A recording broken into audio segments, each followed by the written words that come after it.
A very, very warm welcome to each and every one of you present here.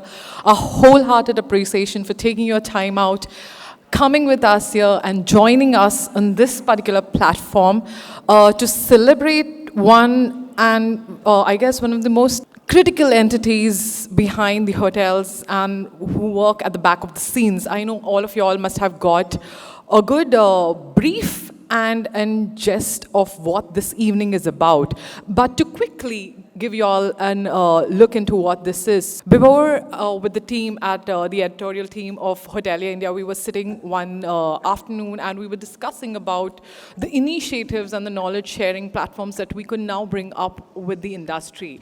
And looking back at the years that was, we realized that throughout the pandemic, GMs were at the forefront, solving invariable problems, making unprecedented decisions, taking care of the operations with their sleeves up, constantly there, adapting to the rules and the changes with everything that they had at the forefront always. And this evening is in celebration of that gesture and that passion and that commitment and dedication that these individuals showed. Like I said, it had been unprecedented times and hospitality industry was one of the widely hit industries. And these individuals did everything they could to stabilize not just the properties, but the morals of their employees, the guests, everything that took, obviously they had to even take care from the management side and everything that they could. So we are here to celebrate them, their journey, the challenges, the opportunities that they took out and understand the learnings they've got from this. So I'm not gonna take much time here. And with this, I'm gonna invite on stage this particular individual who conceptualized this entire evening, who saw the importance and the brilliance behind what we are going to share here, what we are going to do and explore here. And with this, I'm going to invite on stage Mr. Bmw Srivastav, who is the Managing Director with ITP Media Group India. Bmw, over to you. Good evening. Absolutely wonderful to be in this city. Namaskar and a big warm welcome to our third edition of Hotelier India GM Summit. As Rashmi rightly said, GMs have taken the toll. And they took it right here, with smiles on their faces. They were like the punching bag, taking it, the complaints, making sure, keeping the staff motivated and weather the storm. So I would like you to join me in giving a huge round of applause to all the GMs sitting in this. Louder! One more time! We love you. You had that resilience, you had that confidence, and you made everything possible as we sail and come out for better times. Ladies and gentlemen, Delhi reminds me of many things. I started my career, and this is a great city, a city that never seems to go over and over again. And this city has given me more, and more specifically, Hotelier India. A decade back, when we started Hotelier India, actually gave birth to another 9 titles. We realized what is that the community is made of, and to look at the ecosystem which enjoys and works together as a cohesive force to deliver the best. And obviously, we look at who really constructs this symphony. And we realized there are multiple key stakeholders, the consultants, the owners, the MEP guys, and many people behind. And they work as one united team. Ladies and gentlemen, when I stand in front of you in this gorgeous venue, packed to its capacity, my heart is overwhelmed. There's an amount of joy, I can't, say less about it. And this hotel, Accor, Pullman, Vineet, may I request Vineet, can you stand up for a second? Then he will join me as well. Please give him. And one important aspect is our partner. I'm not going to make a pitch for the brand supporting us, but BMW, big hand for them. Thank you. the beauty, the intelligence, aspirational, and I do one for sure.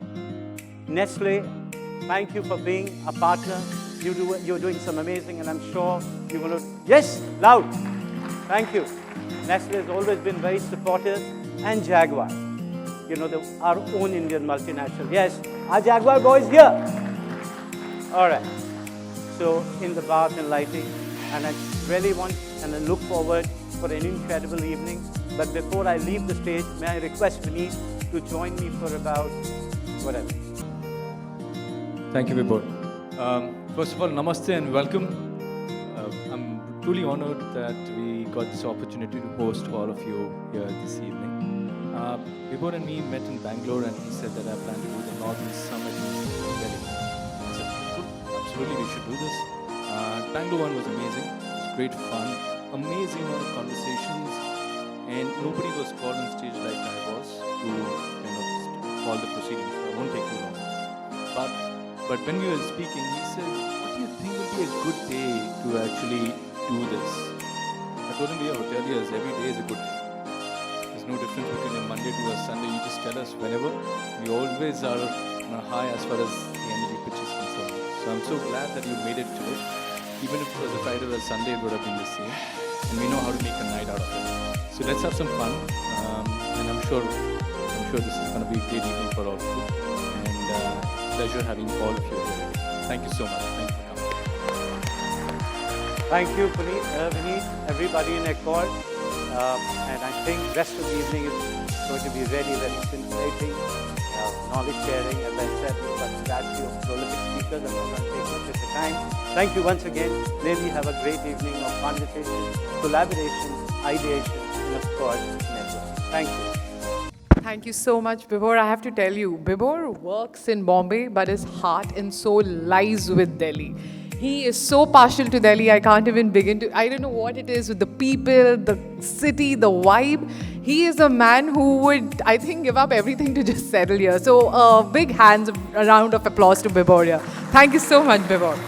Well, now coming to the agenda of the day and starting off with the evening, we have two amazing panel discussions which comprises of some of the most brilliant leaders this industry has seen, and the knowledge that they bring here, the knowledge, the experience that they aim to share with us is for me invaluable, and I hope it's so with you too. And to moderate and direct these panel discussions, we have two brilliant stalwarts who are here to share the content, to moderate every aspect and bring out everything that we as an industry would like to know, need to know, and the opportunities and challenges that we bring about.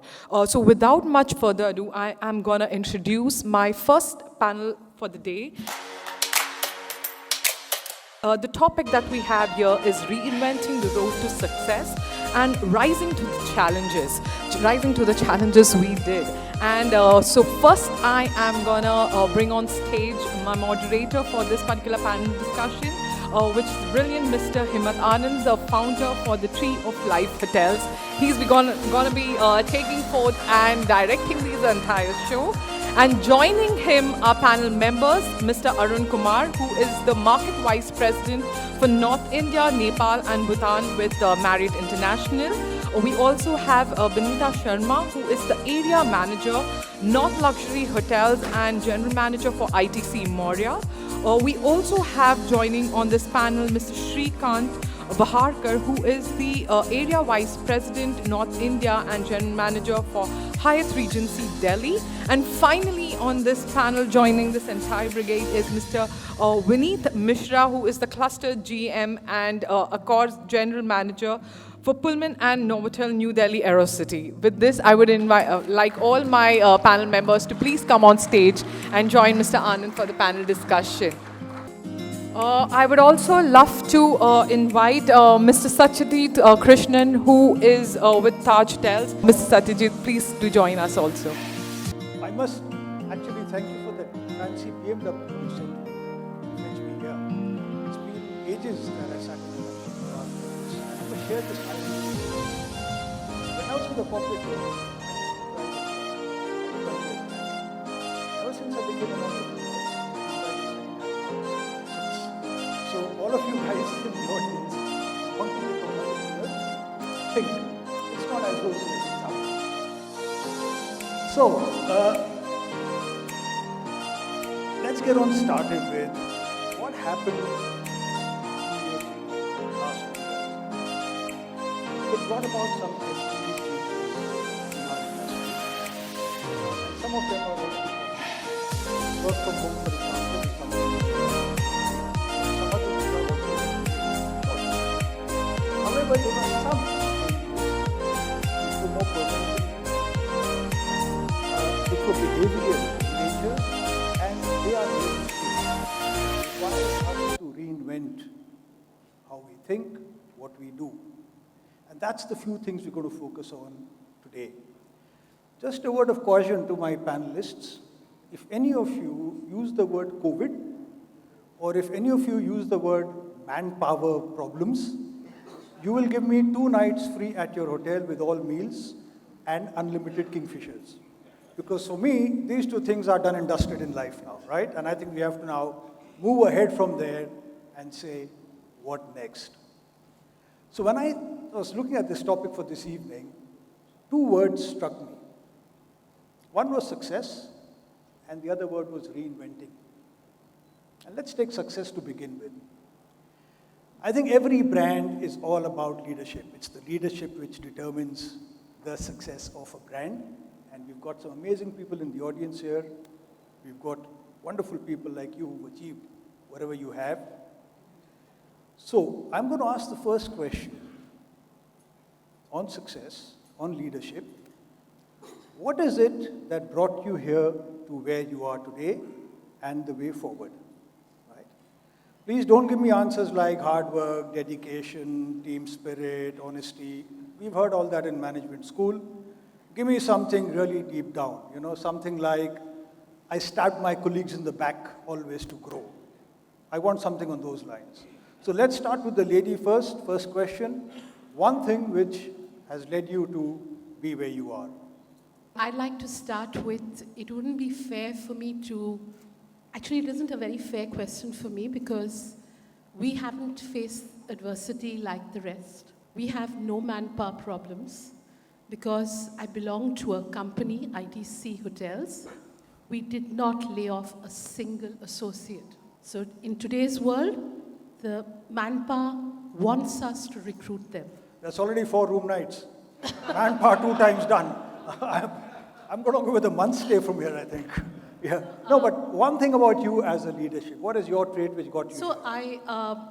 my biggest strength, of course, is the organization I work for, and it has supported me throughout my career. Okay. And the one thing that helped me the most was there was opportunity in every adversity. So I saw opportunity every time.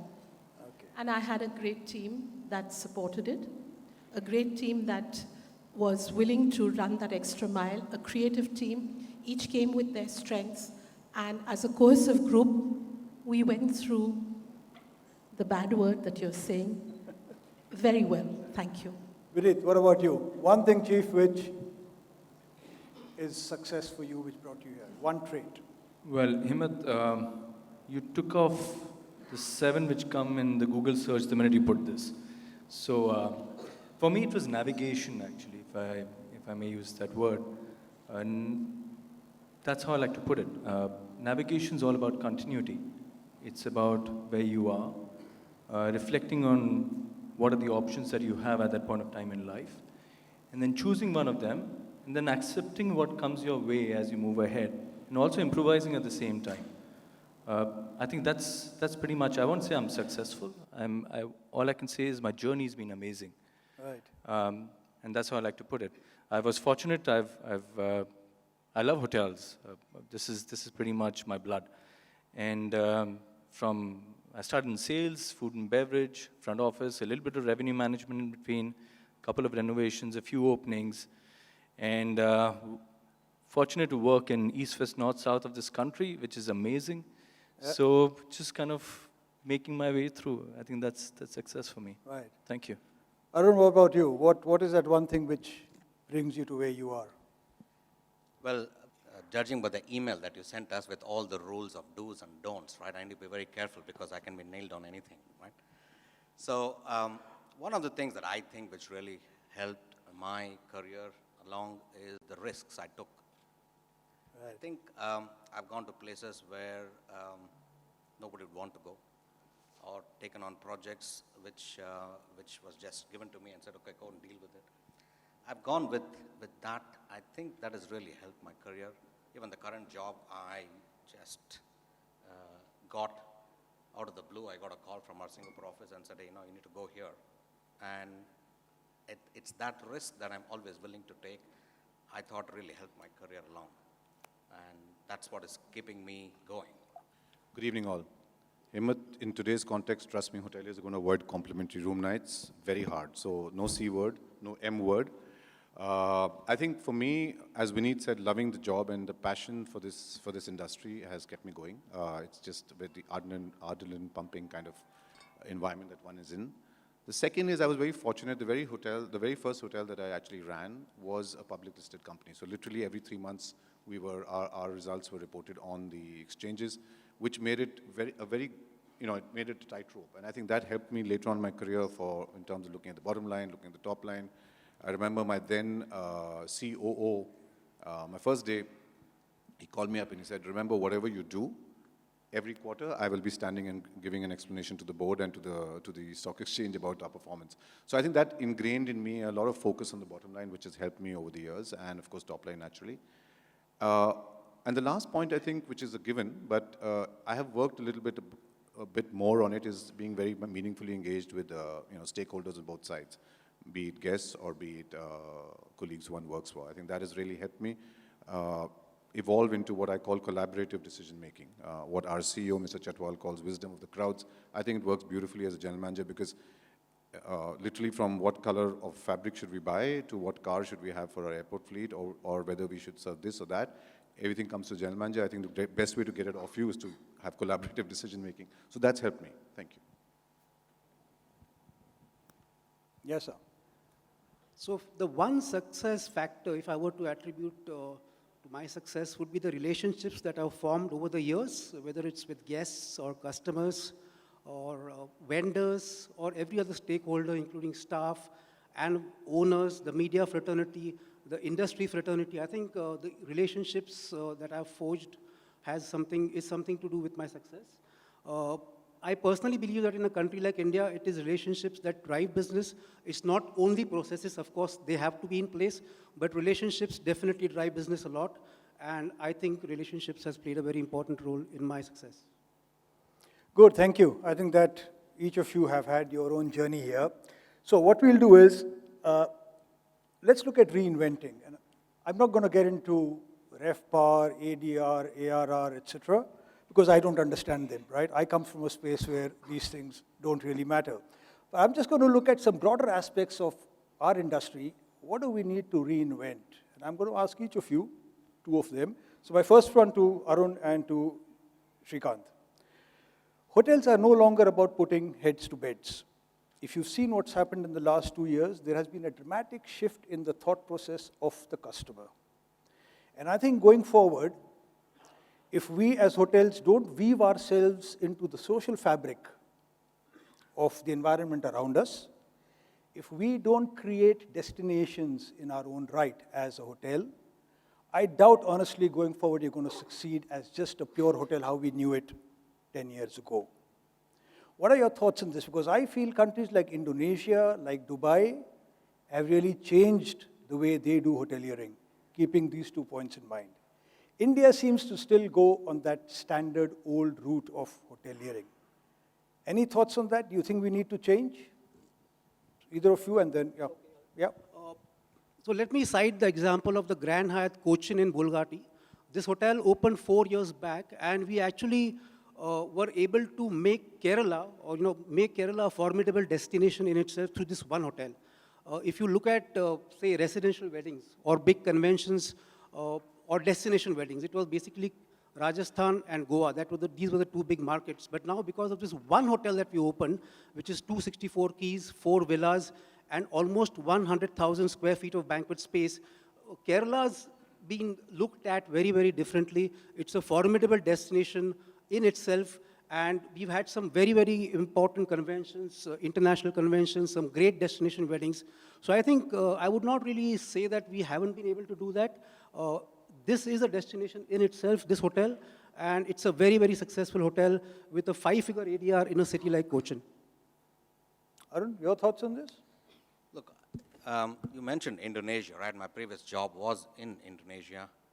And one of the things that they did very well, especially in Bali, which now is getting into other islands as well, is they integrated the community in the business. Yep. I think that is something that we have a lot to learn from. Yeah. Every time a new business opens in any locality, right?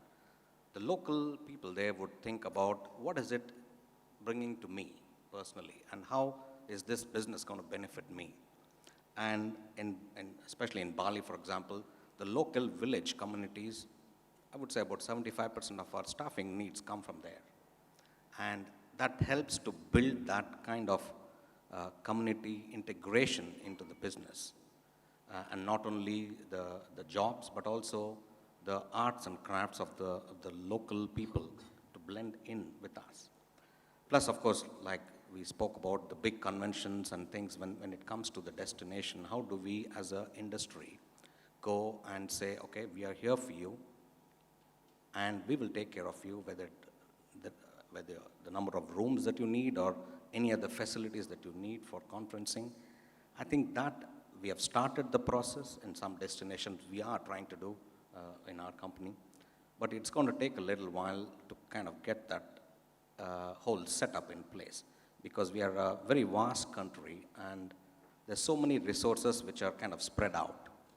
And I think as we move forward, I'm pretty sure it is going to catch up.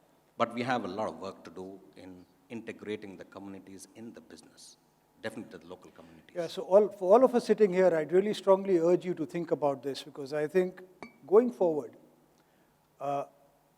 integrating with the social fabric is going to get very, very important. I think hotels are no longer, like I said, putting heads to beds. You have to take care of what is happening around you, what is happening in your surroundings, because whether you like it or not, your guests are actually going to start demanding of it. I've seen in my small space a huge change in attitudes towards expectations of hotels. And I do believe that is really going to be the way forward for us. Benita and Vineet, next question to you. We've seen for decades now that the F&B outlets in hotels have been centered mostly around the in-house guests, till, let's say, a few years back. It's only now we find that F&B is giving competition to rooms, and I think F&B is changing the landscape of how it should be. So when I say that, you find restaurants which are coming up with a theme, with a menu, with a uniform, with a concept around it. And you can't be just a 24-hour coffee shop. You can't be just Indian, Chinese, continental. It doesn't work anymore. I think on the other hand, look at the standalone restaurants, what they are doing today. And I think they are competition for F&B outlets within. ITC, I know, has done a great job. You've really created brands. Pullman is another example. So I want to hear from both of you, how important do you think going forward are specialized F&B outlets going to be? And where do we stand on that? Is the industry doing enough here, or are we not? Absolutely. Very, very important. In fact, during that bad word that you said, the only calls that I received, I had a lot of stray tourists staying with us. That was the only revenue we got, apart from government and doctors. But the only call that I received was, when are you opening Bukhara? When are you opening Dampukt?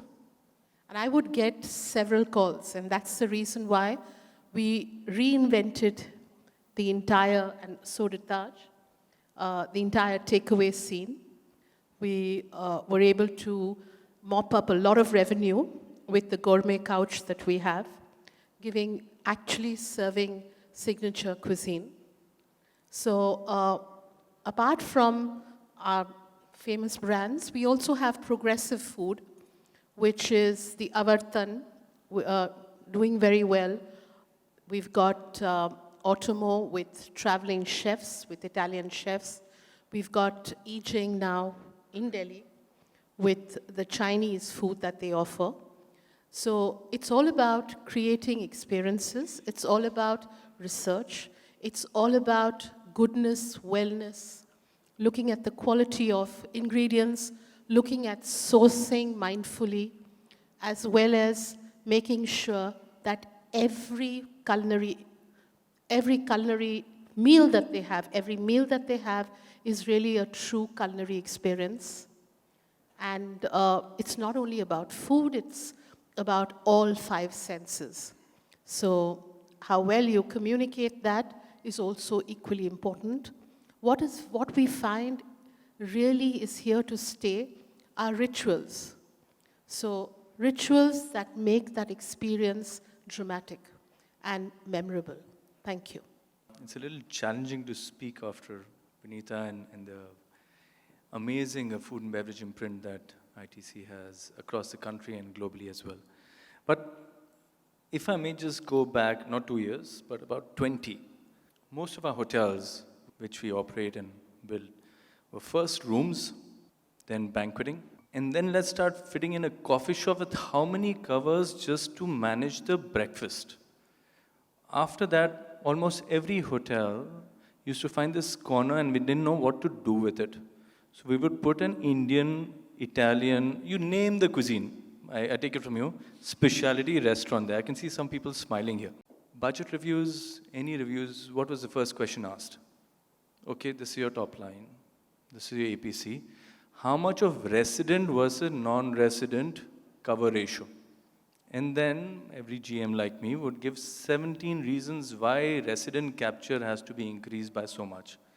Every marketing that we used to do, I'm speaking again as a time lag, used to be around static posters in the hotel, how to capture this person who's coming and staying with you.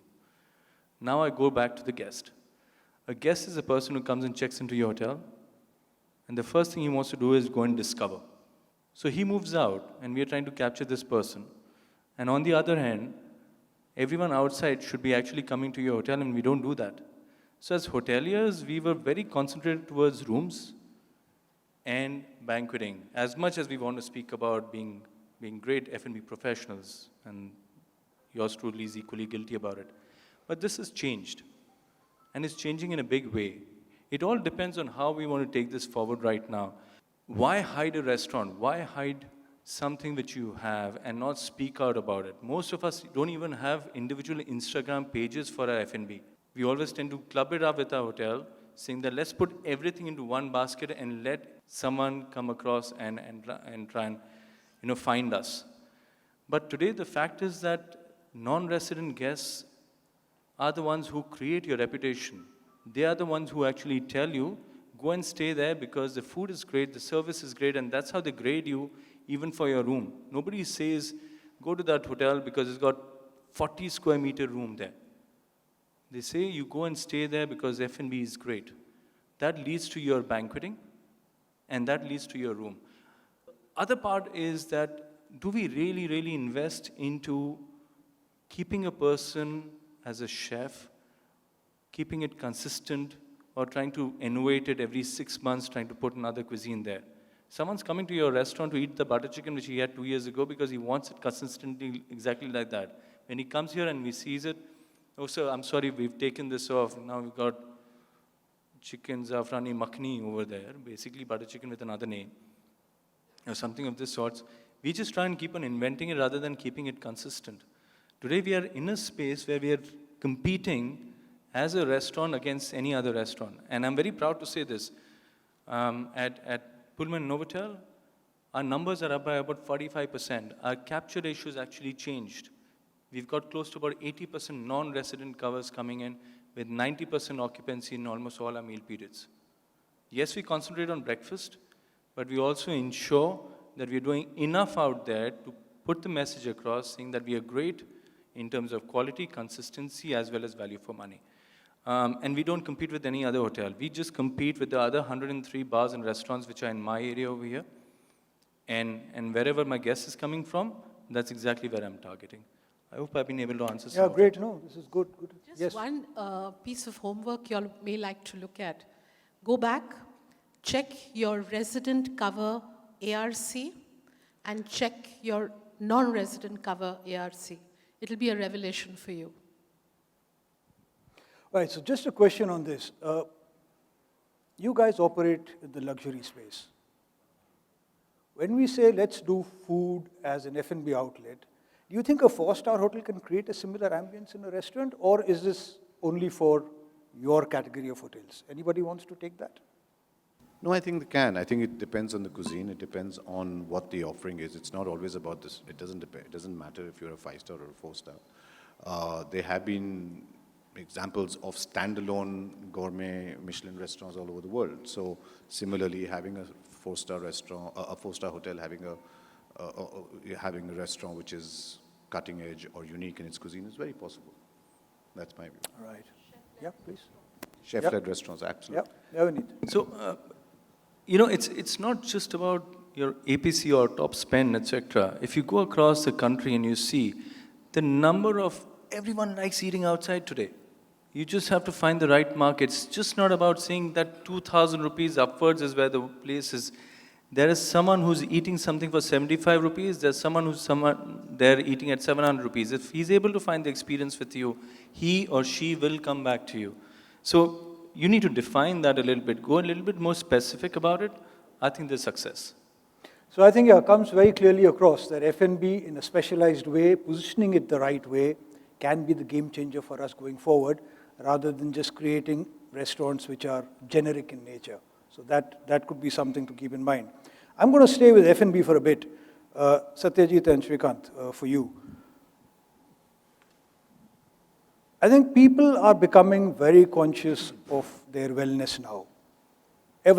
Never before it's been like this the way it is today.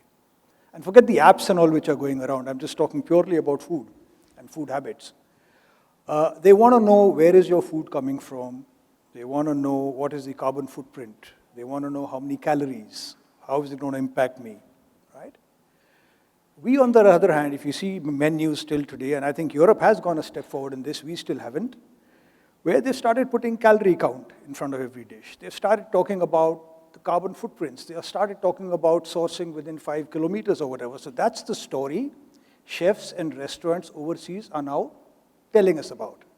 Our menus have, for one dish, a 4-line fancy description, and the price on the right, GST extra, 10% service charge, end of menu. Do you think time now has come in the new age to evolve and start somehow adding all of this in some way, without going overboard, to the menus we are presenting? Because we know people are conscious and they want to know what they're eating. So is it now the time to take the step forward? Because I haven't seen it happen here till now. Totally agree, Himmat. It has actually happened, as Vinita is saying. We've started, all of us have taken some steps in that direction. For example, the menus represent now literally what you were saying, the calories you're going to eat. So it's a bit depressing. So I try not to look at the second line. But it is very clearly mentioned. It mentions the calories. It mentions obviously all the, allergies that you may have, which was of course there earlier. But now the menus are quite actually vivid and colorful because the menus in the Taj, we've done that. But taking this a step further, and that's just the menus, but I think what we have done as an organization, IHCL, post or during the pandemic, I didn't use the word, we have actually worked very hard on immunity and on food and food concepts which are actually going to make people, help them build their immunity, also which will make them conscious of what they eat, because they probably, as you rightly said, are already expecting that. So we tied up with the Aryaveda in Kottakkal, which is a very reputed Ayurvedic alternate healing kind of organization, which we're all quite familiar with. We teamed up with them, we worked with them to develop a food concept, which we call Energize, Energize and Energize. And this Energize menu is available in all our hotels. We launched it about a year ago, and we've had some very successful launches, functions around that. And this food is, as I mentioned, it's holistic. It talks about immunity boosting. It talks about conscious eating. We also went a step ahead and created Energize Retreats. So we actually have a concept where you check into a hotel, you have this whole holistic health, healing, as well as food related activities that you do during your stay. So we have recognized and realized what you're saying, and we've gone ahead and implemented that across the company. So Energize is a very popular thing which we have now taken forward in IHCL. Other than that, and Energize is one aspect, but we've also, and that's available in in-room dining, it's available in restaurants. But we've also gone ahead and looked at existing some of our marquee restaurants. I mean, we have a club in our hotel called the Chambers, which is an exclusive club, which you will hardly, if you look at the members, you don't think they've really been looking at the Energized menu too much. But even in the menu, even in a place like Chambers, which is fine dining, we have introduced health-conscious food. Now, we all have had health, what we call the health section in the menu, which is always the most depressing part. But in this, what we've done is we haven't created a health section. We've actually, with every dish that is on the menu, we've actually brought in certain elements of wellness. That's what we've done at IHCL. Srikanth, for you?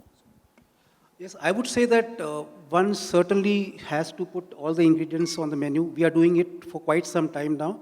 The FSSAI guidelines have also become extremely stringent of late. So, as Satyajit said, reluctantly we have to put the calories, because it could be an eye-opener for many. But yes, I would say that, like, for example, a La Piazza pepperoni pizza. We mentioned the fact that this got pepperoni, of course, but mozzarella cheese, the base that comes from Italy, the basil which comes from the local farm, pepper, because today's world, they have access to social media and, of course, Google, etc. So they know what goes into it, and I think it's our duty to let them know beforehand what exactly they're ordering, because of late, many people are getting allergies, and, some people are lactose intolerant and all of that. These are perhaps recent fads. I don't know. They probably didn't exist a few decades back, really. So yes, for sure, we have to make them a lot more descriptive and not just have a prawn cocktail or a cocoa and just leave it at that with the pricing. All right. Sorry, a quick addition to what I was saying and something related to what Srikanth is saying. In terms of ingredients, you mentioned carbon footprint. You see, what happened, 2 or 3 things happened together. When the pandemic happened, we all looked into costs. We looked at how do we reduce costs. So a lot of focus has happened across the industry on localizing, our products and what we call local, and looking at local ingredients. So that has also crept into a lot of our food offerings across. Therefore, the carbon footprint point also gets addressed. Right. Yeah, I think for the Punjabis in this room, it won't matter. That butter chicken and chola bhatura cannot go. You can't replace that with anything, I think, right? So that wouldn't matter for them. But I would urge all of you to please look at this, because I think wellness menus are really, irrespective whether you're a big brand or a mid-sized brand, I do believe going forward, your guests are actually going to be looking at this. They are going to be demanding this more and more, which was not the case just a couple of years ago. It really has happened very, very quickly in the last 2 years. Moving to Vineet and to Arun. Hotels have basically depended on a few revenue streams, like Vineet said, 2, 3, 4 things, and that's what we did. The last 2 years showed us suddenly, and it's a pity that it took a pandemic to wake us out of our slumber, where you found laundry could be outsourced, food was anyway being served, etc., etc. So many different things came in. Are these here to stay, or 1 year down the line? Because people said, oh, once the pandemic is done with, the new normal will happen. I'm not seeing any new normal happening. I never believed in it then. I don't believe in it today, because I think the human mind is so tuned to getting back to comfort factor. The question then is, gentlemen and lady, that will the things we started doing there in terms of other revenue streams continue? Can we do more? Or within 1 year, when I find I'm meeting my targets, like what you said, Vineet, with everything, I'm happy to go back to what I was doing and forget the rest. What's your take on that? This is an evolving situation, right? There's no right answer to this. And like we spoke a little bit about deliveries, right? Nobody really thought big hotels can do deliveries or really want to do deliveries. But we adapted, right? And as we evolve, I think some of these initiatives that we have done to get new revenue streams will move away, but we'll also get newer things coming in. Tell us what the new things could be. And it would, for example, we have now started deliveries. Sorry? Food deliveries, right? Okay, when yeah. we started, right? Yeah. Look at the evolution of that. I think when we started, people would still send a menu and they would call and make an order. Now, there's so many apps that you can use to kind of get this delivered straight away. That's an evolution of this. Yeah. And as we go, I'm sure we have other revenue streams, such as, for example, wellness, right? And another one which we tried, and sometimes it didn't really work, was, for example, we tried to see how can we get a wedding without actually meeting anybody one-on-one, and put a set of things that they can go pick, and we can package it and sell it to them. It was a trial. It didn't really take off because wedding is a different business. But there is a lot of activity like this which have actually started in many hotels. I think it is here to stay, and it will evolve itself, and we'll have more and more newer ways of dealing with this, which comes in. Okay, he's pretty much ticked all. I think, in my opinion, the word which we should not speak about has given us quite a few new learnings. Yes, we were doing deliveries, but they were very short. Of course, with the Zomato, Swiggies of the world, it's faster, it will stay. People have got used to eating and know the option that great cuisines are available in, should they not come across to a physical restaurant or wherever else. So I think that definitely will continue. New revenue streams, otherwise, a hall like this used to have a conference, everyone would attend. Today, we hear about this as well as a hybrid. The minute the hybrid comes in, you need Wi-Fi.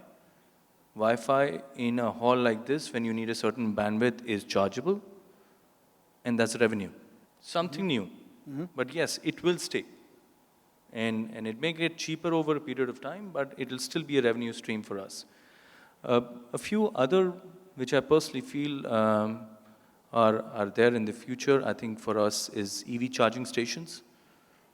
Every hotel has great amount of parking, no matter whatever we say. This is a future. We think we can put 1 or 2 charging stations, but this is just going to go ahead and increase and becomes a perfect charging spot. That could be a possible future for us. I'm just trying to think because he's pretty much covered everything else. But besides this, I think one more thing which is very active for us as hospitality community is collaboration. Very often we would get formats of functions, and I'm not speaking about only large hotels. We would get something and we say yes or no, or we struggle saying, I don't have 20 more rooms to give with me, but I would never call my neighbor up to say, hey, do you want these 20 rooms? And let's get this business in together. Over a period of time, I think we have realized that it's better to keep than letting go. It happens internationally in a beautiful manner. But if we start speaking to each other, not looking at each other as competitors, but as nice neighbors, I think we can achieve a lot as well in the future. So slightly off from what you said, but I think relevant, right? Yeah, but I think your e-charging idea is great. Huh? I think that's something as a revenue stream. I honestly never thought of it, that a hotel could do this. But yeah, that's I think, one of the things one could do. Interesting. Right. Something that struck me today when I came in, another form of revenue stream that I thought was people who want to advertise.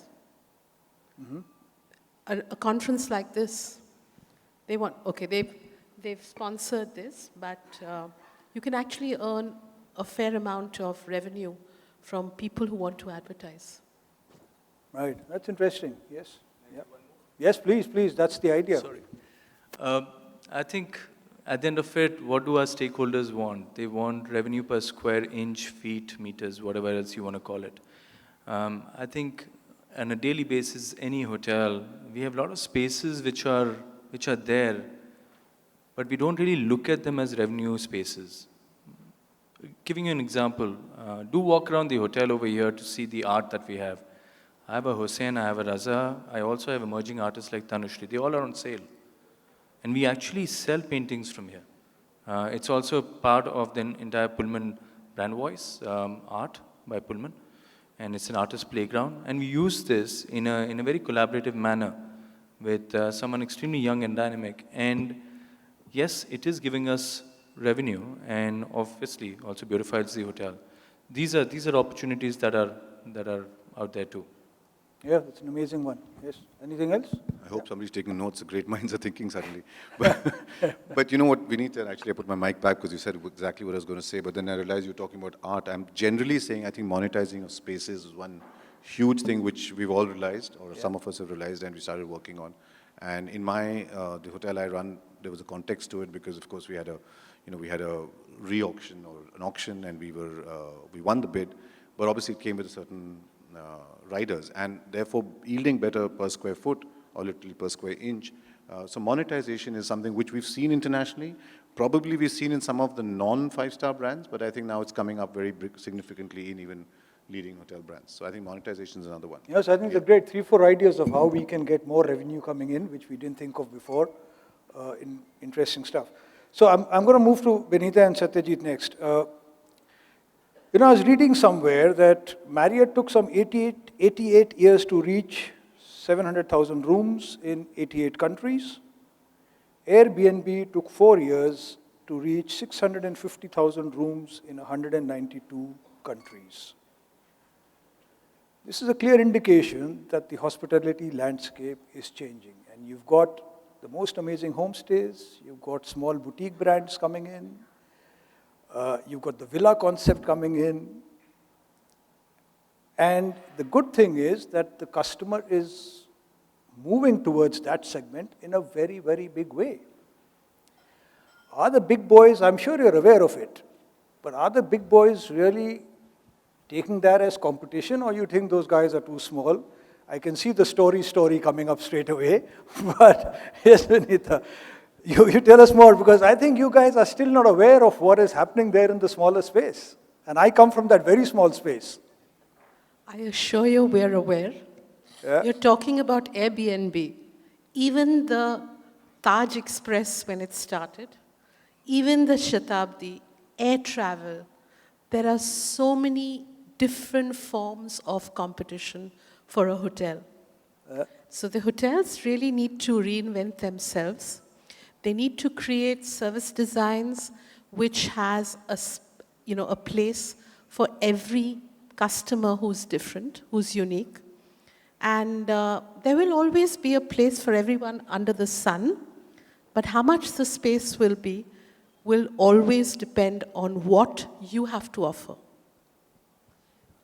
Today's Airbnb, what price do I want that customer? I'm sorry, I don't want to sound so aggressive, but I would like to take a customer at a particular price, and the kind of opulence and the kind of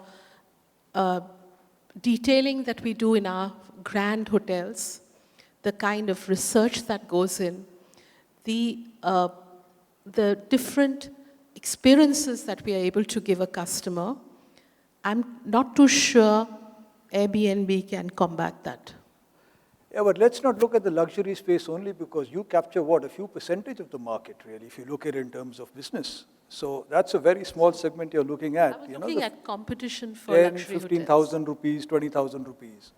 I'm talking about the 5, 6, 7,000 rupee traveler. So what I understand is you don't consider that competition then, is that right? No, I consider, as I said, even a small train competition. Yeah. And I must be cognizant of it. I must be very, very quick to react to any kind of competition that comes our way. So it's not only Airbnb. It's not only a luxury villa. As I said, it could be connectivity, it could be an additional flight added, it could be an additional train added, it could be a better road between two cities. That is all competition. Satyajit, what's your take on this? So, first of all, I don't think competition, I would say the 5,000 to 7,000 is an opportunity for all of us. Because I think one thing the pandemic has taught us is there are no rules. Hemant, you were the pioneer in this segment, and I think the big boys are learning. But just go back a little bit. In a nutshell, I personally think all these things that we're discussing, the pandemic literally transformed human beings extremely adaptable. Hoteliers are probably more adaptable.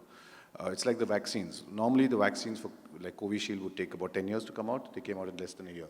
Similarly, I think hotels and hotel brands, what they would have taken years to evolve in, have actually happened in 10 months. Now, coming back to what I was saying, We at IHCL started a journey in 2018. We call it Aspiration 2022. Pandemic hit us and we reset, we call it Reset 2020. We recognized the immediate challenges that we had and we created this vision document. And we looked at very short-term, important focused goals and created certain concepts like driving holidays, we call it 4D, we had staycations, we had various innovative ways of doing business, including cancellation, etc. Moving on, we moved on to what we call Hewan 2025. Now that's our roadmap for the next few years. We actually created a brand called AMA. It's called AMA Stays and Trails. And it's not a concept which is in its formative years. We already have 94 operating AMA standalone villas in different corners of this country, hitherto unknown even to us probably. So we have 94 villas operating, and in less than 2.5 years, we will have 500. That's our target. Wow. So 500 is what we are targeting as an organization to open. So those are basically primarily homestays in remote locations. Some are in suburbs, some are in farmhouses, some are in places like Alibag. So the concept is either around big cities or in remote locations. So that's one aspect. Is what we went into was creating these standalone villas and homestays, which are serviced by a very bare staffing and supported by an IHCL hotel which is close by. The second thing we also worked on as an organization is developing remote locations. So I think that's the second part. You see, one is of course creating these great standalone villas which give you privacy, which give you etc. But also taking hotels and brands into, now for example, Northeast. We have already opened 5 hotels in the last 1 year in the Northeast. We opened 2 in Sikkim, we opened 1 in Assam some time back, and now we opened 1 in Darjeeling. So we are aggressively going into some of these regions which again, traditionally hotel brands have not got into. Yep. Yeah, so that we've been very cognizant of. So we've kind of done it both ways. I hope that answers the question. Right. Just like he said, we've also got Story. It's been in the news, small, intimate, boutique hotels. We've got Story now. It's almost 1 every month. And we've got Mementos. So we are watching competition very closely. Very, very closely, just 1 seat between us. Yeah, okay. Since I'm between the both of you, this is also about evolution, right? Everybody is adapting to what is happening. Like everybody, we also adapted. We also have homestays and villas. But what Airbnb has taught us is you need to evolve. It doesn't matter how big a company you are. Yeah. You have to be nimble and get to things which make sense to keep your business moving forward. Yeah. So I think evolution is still at play. True. Yeah, and it's just not about not about Airbnb only. I think it's this whole market which is moving, that small segment market which is moving. And I have a very selfish reason for asking this question every time. I just hope one of the big guys will get up and say, we want to buy Tree of Life someday, so then I'm done with. But nobody's made the offer as yet. Okay, let's move on. Arun and Srikanth. I don't think we've ever had a scenario in our history of hospitality where you are catering to 3 generations at the same time. You've got Gen X, you've got the millenniums, and you've got Gen Z. All 3 in the same space with very specific, very different requirements.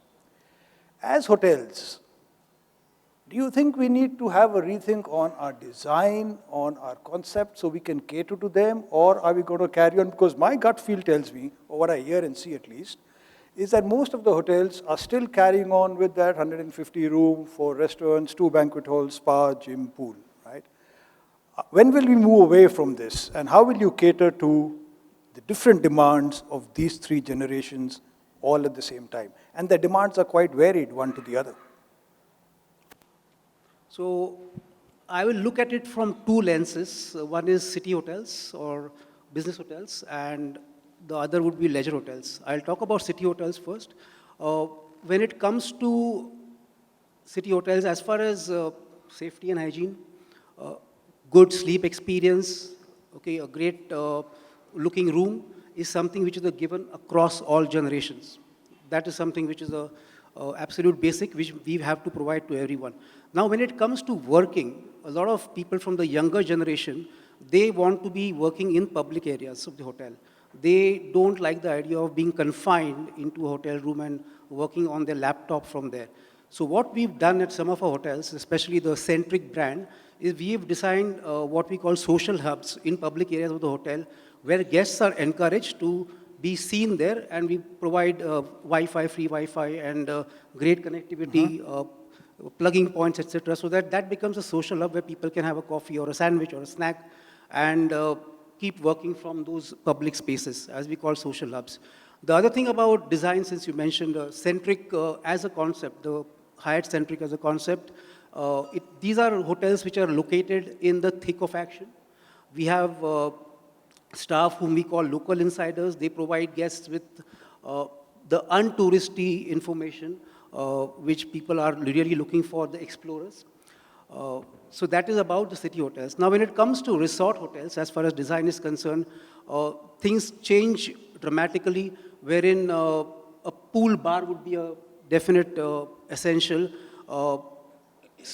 Social hubs would actually give way to entertainment spaces, where there would be larger spaces required for entertainment, be it a band or anything else that may, like we have a great hotel called the Leela Bishangarh in Jaipur, which is actually a fortress which is converted into a hotel, and they do some wonderful activities in the evening. So this is how I would say, when it comes to design, that's what my viewpoint on design is. One more thing which I wanted to tell you about the Hyatt Regency Delhi, where I work in. That hotel has got four restaurants, 4 signature restaurants, a bar, a pastry shop, and all of that. And this particular hotel, actually, we got across all the generations that you mentioned, all the 3 generations, actually using our food and beverage facilities. These restaurants have been popular for the last 25 years or so without us making any major changes to them. Right. Arun, any thoughts on this? How do we... I'm going to give a little different perspective Yep. to this, because we are making all the design changes. We're looking at all the generations, Gen Z, Gen X, everybody. But the reality of this is design happens once, maybe 10 years, and it's a big capital-centric projects. If you have to change brands, change hotels which have been in operations for quite a while. For example, Shrikant's Hotel, it's been there for many years.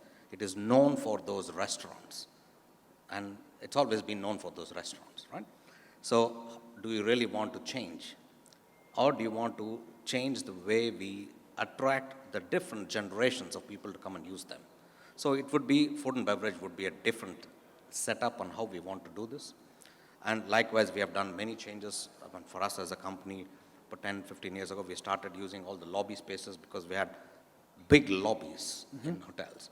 And said, how are we going to change this to make it into a community space?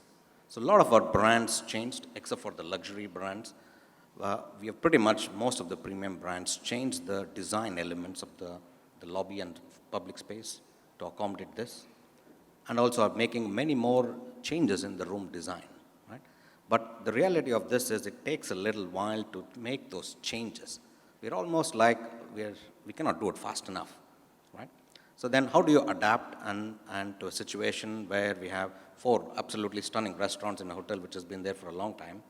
How do you attract all of these guys to come in, and what kind of marketing activities would you do? You have to kind of change it depending on the facility you're talking about, right? So that would be what I would say. Right. So I've got 4 minutes left. I'm going to cut short my last questions. And before we conclude, I just want to ask each of you, one main challenge you face day to day. And please don't tell me staffing. We know that. Tell me something else.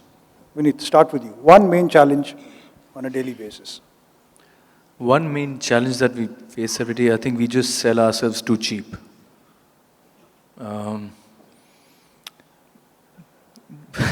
Okay. I mean, what's $1 to a rupee today? I mean, just figure that out. And we just give too many free breakfast. We want to earn more money in terms of salary, in terms of profit, in terms of everything else. Yes or no? But we just feel scared of that procurement person or whosoever is saying nobody will buy me.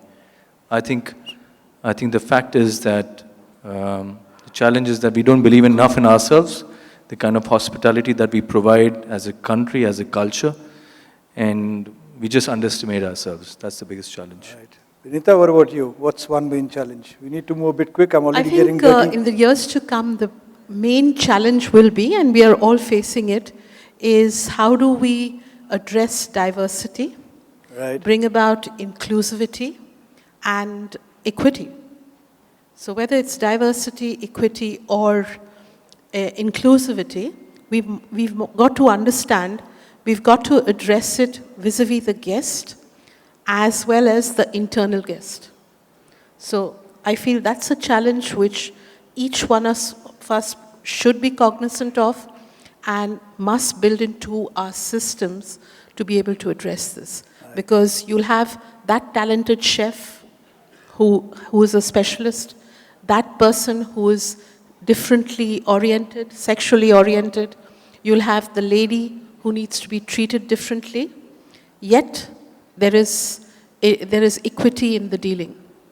Arun, one challenge which you face on a daily basis? In my job, one of the challenges that I face is I have finite amount of resources, and I have about 42 open hotels and another 3 hotels which are opening.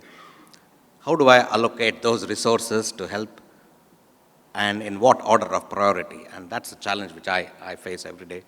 And I think that is something which should also be a learning. If I can figure this out, then yeah, that probably is the one thing that I would really like. Okay. So I'm pretty challenged. May I pick 2 very quick ones? More than one? All right. So one is, of course, managing margins. I think margin enhancement is the key challenge as a general manager or as a leader of a team at the moment. That's one. The second is sustainability. I think sustainability is a critical challenge going forward. It's right here, the heat, the global warming. We saw that in the world last year. So I think that's a critical challenge. And of course, we've initiated, we don't get into that, but in my opinion, margin enhancing and sustainability. Thanks. The one challenge I constantly grapple with is convincing owners to reinvest in their own asset, especially as the property ages.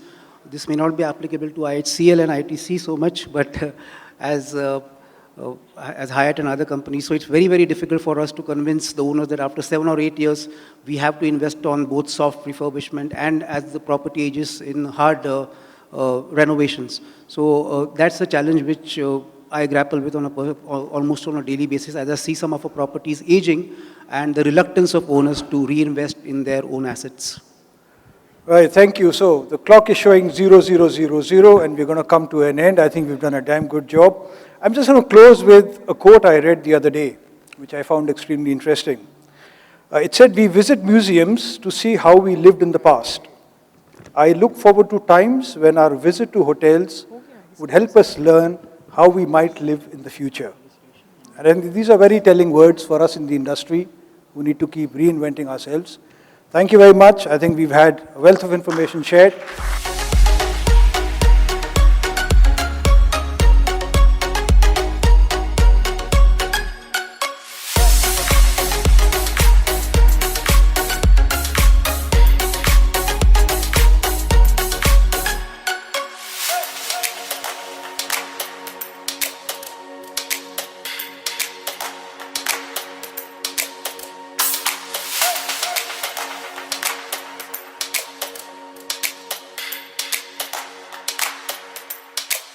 With this, I'm going to request each of my panel members and industry leaders to please join us on stage here.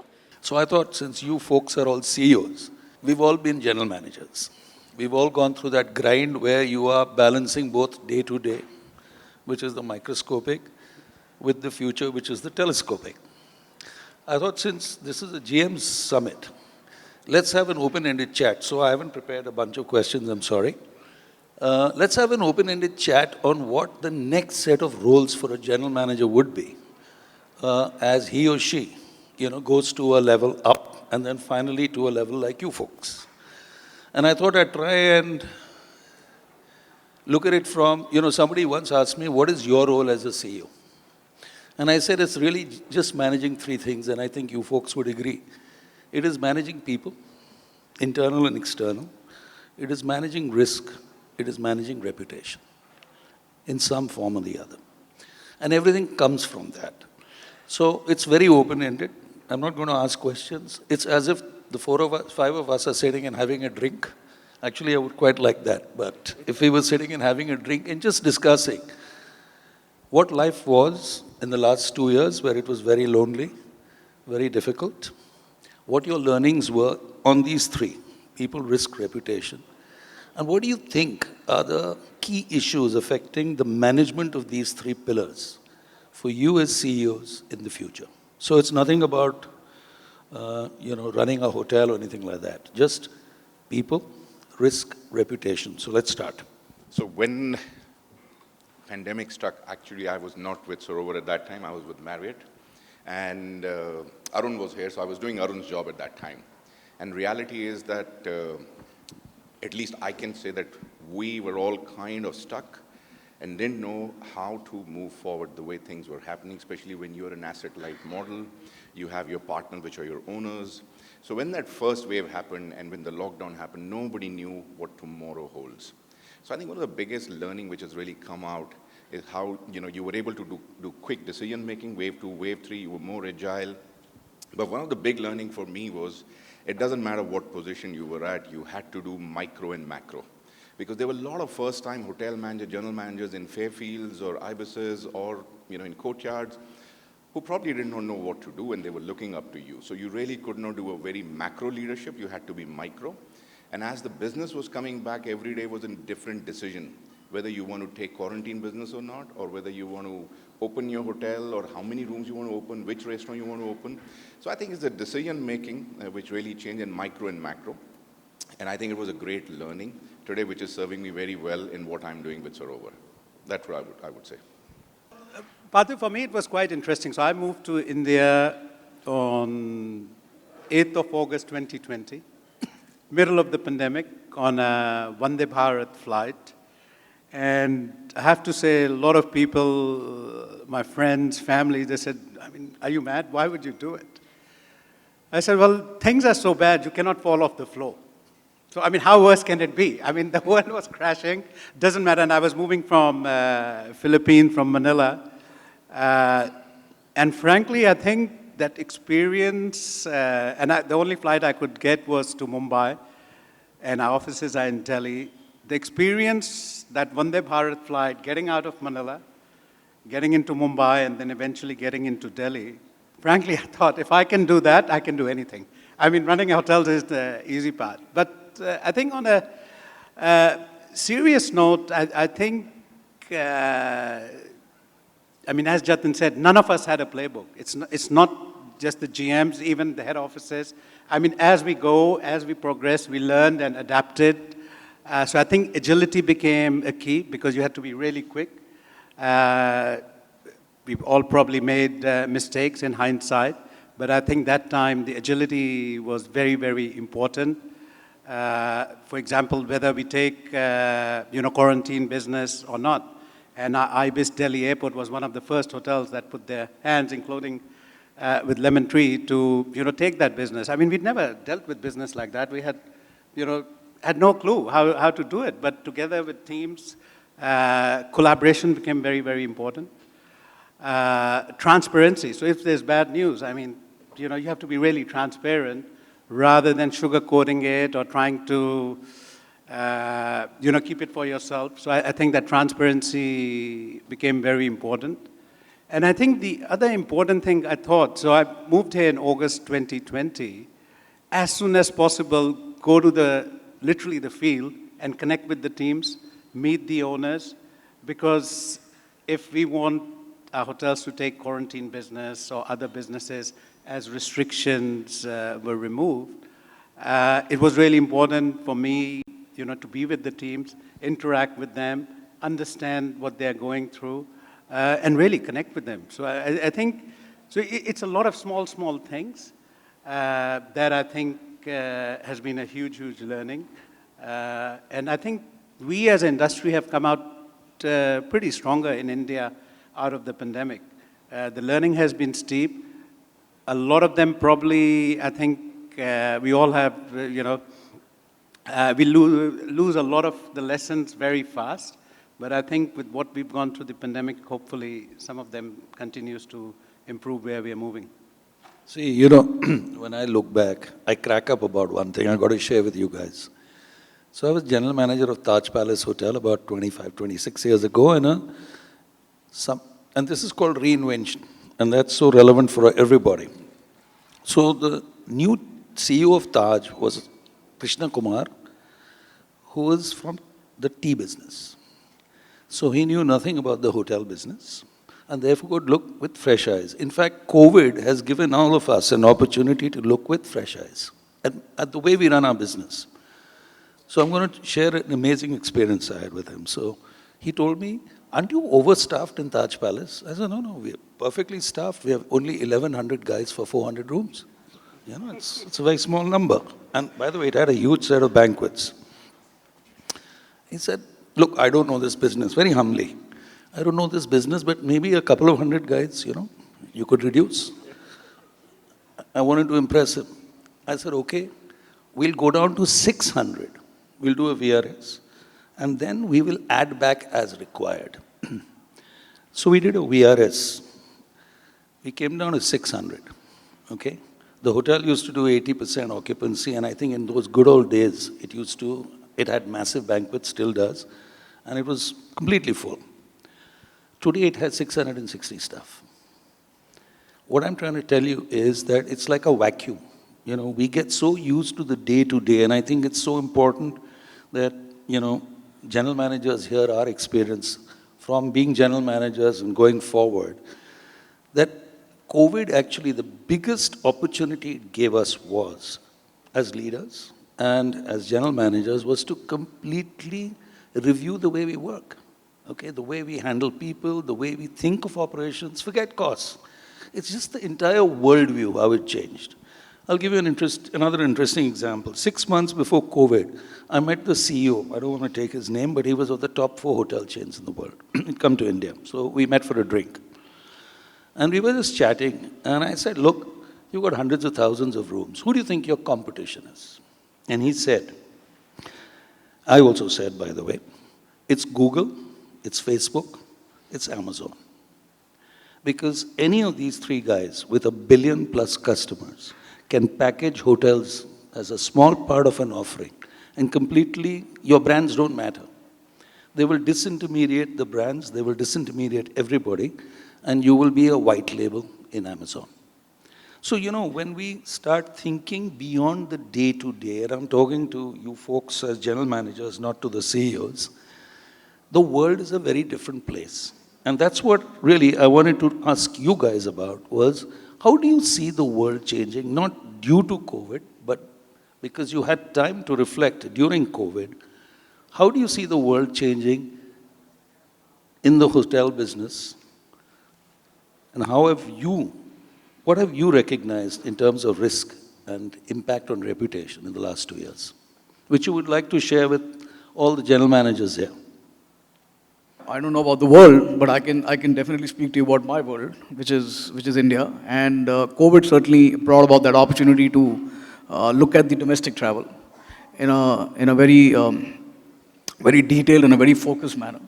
And that actually gave us the opportunity to look at a brand called Story. But I'll speak about Story later. The world, I think the best thing which has happened in India is that Indians are discovering India once again.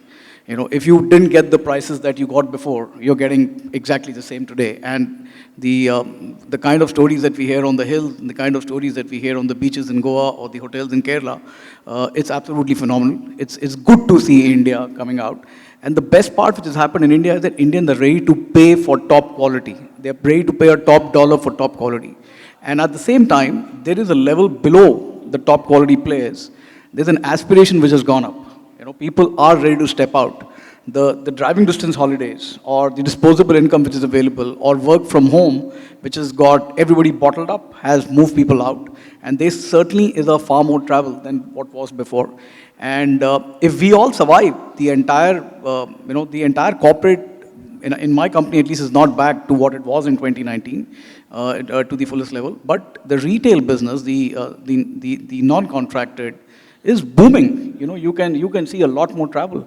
You certainly can see the business hotels doing phenomenal occupancies, which you ever dreamt of on weekends. The guys have almost the same today, weekday and weekend. So that's a great sign which is happening.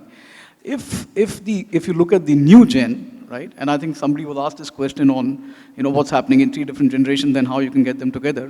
One thing which combines them today is experience.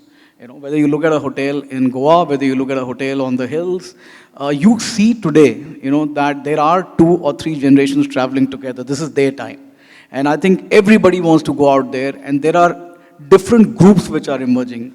Ladies group, school group, this alumni group, parents group, fathers group, whatever. So there is a certain need of travel which has emerged, which is a great sign to my mind. And I think everybody is putting in a huge effort. If you look at how our industry is bounced back in India, is absolutely phenomenal. We all went down crashing. Everybody made those safety standards, manuals, books, and how everybody got everybody back, to give them confidence that the hotels are complying with that. Today, at least, we are in good times, and everybody's trying to ride the big wave. So what do you feel, Vibhas? You've been quiet. Yeah, thank you. It concerns you, leisure, more than anybody else. So first I must be candid. One, I've never been a general manager because I inherited a second generation business. Two, I'm having a very fanboy moment right here to be included amongst a distinguished panel with iconic brands and legend like yourself.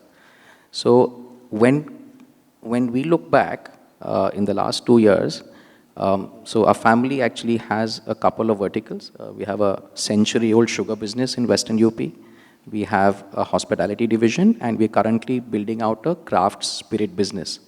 So when COVID struck, first thing we decided to move our family to the hills. We wanted to get away from this thing that seemed to be floating in the air. And 6 months we had no operating revenue. We were talking to our bankers. We were about to looking at flipping an asset because the ECLS schemes had not come in by then. So the pressure was how to support the bank loans and how to support the team on the ground because hotels had shut down. And we are about less than 1,000 keys in about 20 locations in the hills. But that period that we spent with the family was my most gratifying period in my life. It taught us to have a hyper-flexible mindset, taught us resilience. We had COVID at that period as well. It was having clear communication skills with all the stakeholders. We do have some owners. We were talking to the bank all the time. We were talking to the government, a lot of public advocacy in our states. We were also talking to our guests, and we realized that all is not over. And I personally spent a lot of time listening to webinars, and I have heard so many of yours. If I get it right, you said it'll take 2 years in one of your early ones. So we were prepared for the long haul. And keeping the team together, realizing that customers will come back, we were proven right. But let me just tell you that while we look at the hot spots for the leisure business, so there's always been a Goa, there's been a Kerala, there's been a Rajasthan. But I think Uttarakhand's time has finally come. Accessibility is improving. We have the largest inventory in that market. So we are an asset-owned, asset-operated, but we also have deep partnerships with IHCL and with Club Mahindra. So today the challenge is, where do we allocate our capital? Is it the hospitality industry?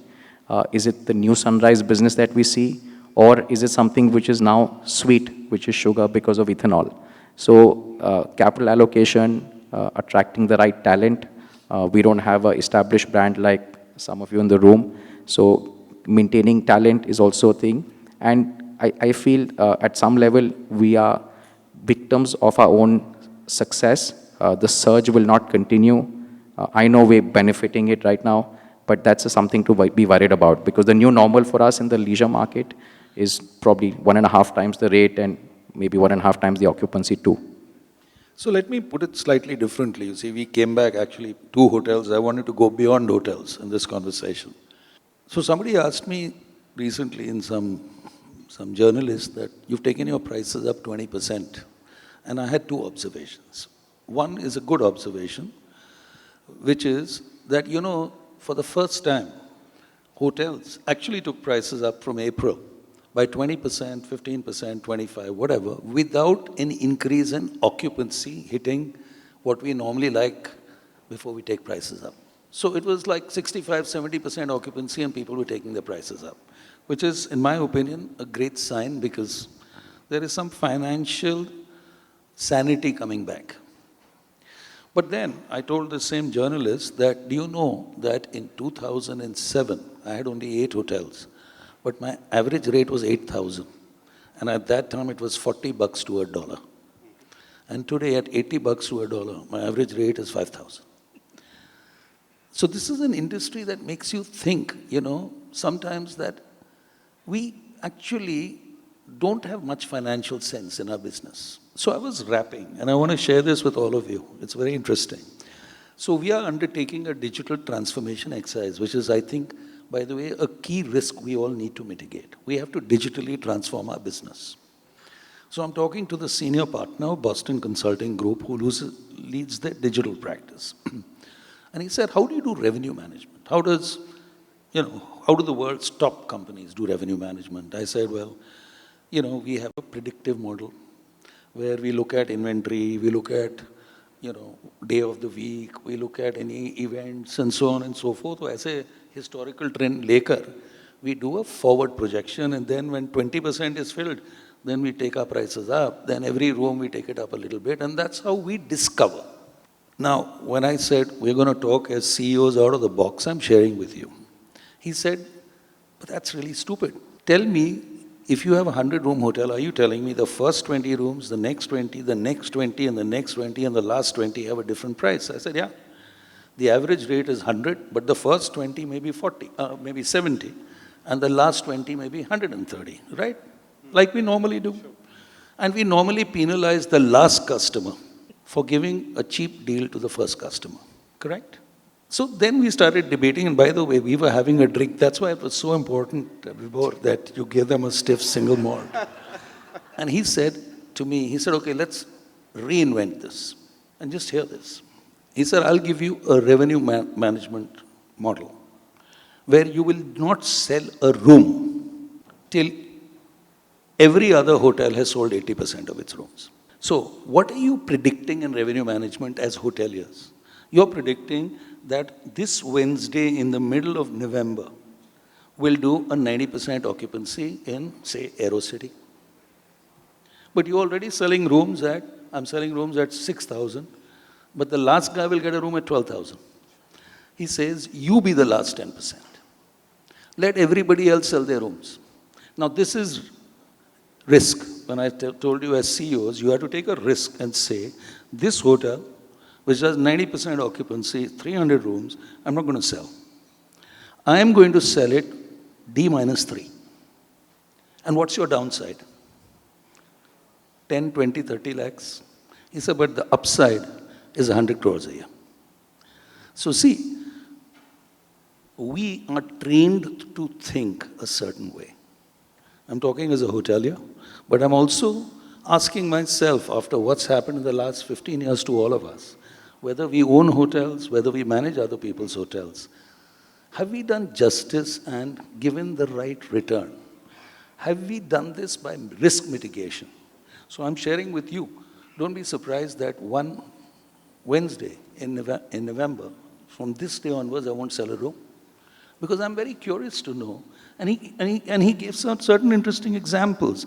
We treat our customers as if they are the same. So let me give you another crazy example.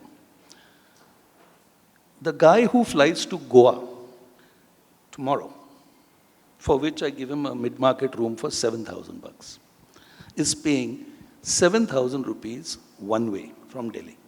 That's the etiquette. So both ways is 14,000. Now, if I do a small demographic, psychographic exercise, we find that any guy who goes to Goa and stays for 3 nights is willing to pay 1.5 times his airfare. It's a different algorithm. I'm not looking at what Hilton is doing next to me.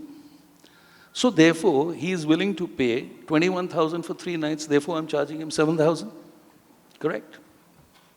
But there is a different guy going on 13th of December because the airfare is 20,000. Into 2 is 40,000. So technically, this guy is, in his mind, willing to pay 50,000 for 3 nights. But nobody prices it like that. Everybody says, let me go and check the website pricing of the other guy and price appropriately. We don't think out of the box. So the broad point this guy was making to me, this BCG consultant, was, why do you look at customers from competitive pricing? Why don't you look at proxy pricing? So I'm just sharing, obviously I'm not necessarily saying I agree with it. I don't think I can sell a room for 17,000 bucks on 13th of December, whatever that is. But the hotel industry doesn't think like this. But guess what?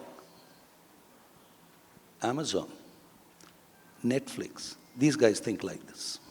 So that is digital transformation, and that's why I said, to what extent as CEOs, let's forget these guys for a minute, to what extent are you willing to take risk to think of entirely a new way of pricing your hotels? So that's what I'd want to hear from you. No, I think, Partha, it's a very interesting topic, and I've always said, revenue management is both art and science. You need to have a strong gut, and you need to be able to take risks. As you said, I mean, you can quantify it. Okay, we will not sell out this night.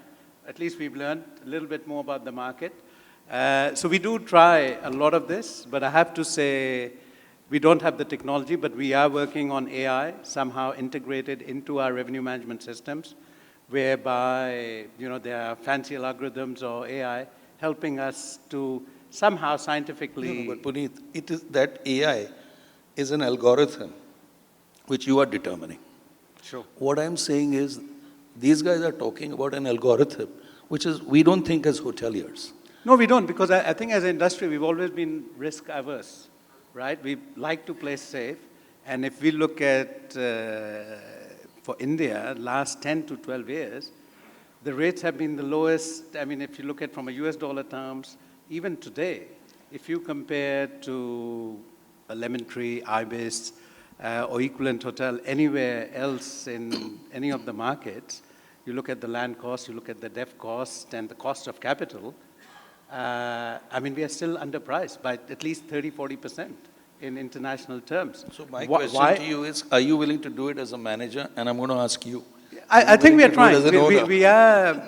We are trying. I mean, if we look at versus 2019 as a reference year, we are trying more towards the rate as we move forward rather than occupancies. But I think the challenge which the BCG consultant probably didn't appreciate, India from an occupancy point of view has been 50-55%, right? So there's a lot of supply available. So if you overprice yourself, the customer has a lot of choice. But that's why I spoke to you about demographics and psychographics. So here's the deal. Only 5% of the rooms in the Ministry of Tourism, the 35 lakh rooms, are branded. I think we are branded. So there are 35 lakh rooms, and whether you talk story or whether you talk about selections or XYZ, everybody is going to go after the unbranded and try and consolidate it, right? But the fact is that the customer, and this is a fact because I think I've tried to study this quite closely, is moving towards safety. I think that's a big shift during. While I'm not convinced that there will be as much leisure travel, I think this is just revenge travel, and it'll probably settle down. I do think there will be a shift towards branded hotels, and I think we can broadly agree to that, right?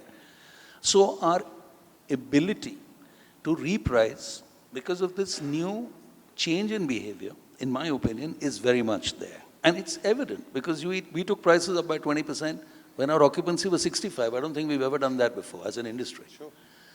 So that was my question. To what extent are you willing, look, I understand you have a problem, which is the owner obviously has an expectation. But I'm going to ask you, when you are yourself the owner, how much risk are you willing to take? I also have an owner, yeah? I have to report to the board. So I think it's all dependent on the risk appetite that you can, and going, without taking the name of the company that you mentioned, but I think consultants have one view, right, which can be, which can really shake things up in a boardroom, etc. But the reality is that I do not fully agree with that statement that people don't do revenue management. I think there are a lot of smart hoteliers I've met in my journey. There are a lot of smart revenue managers that I've met in my journey. See, one thing is that there's something about seasonality.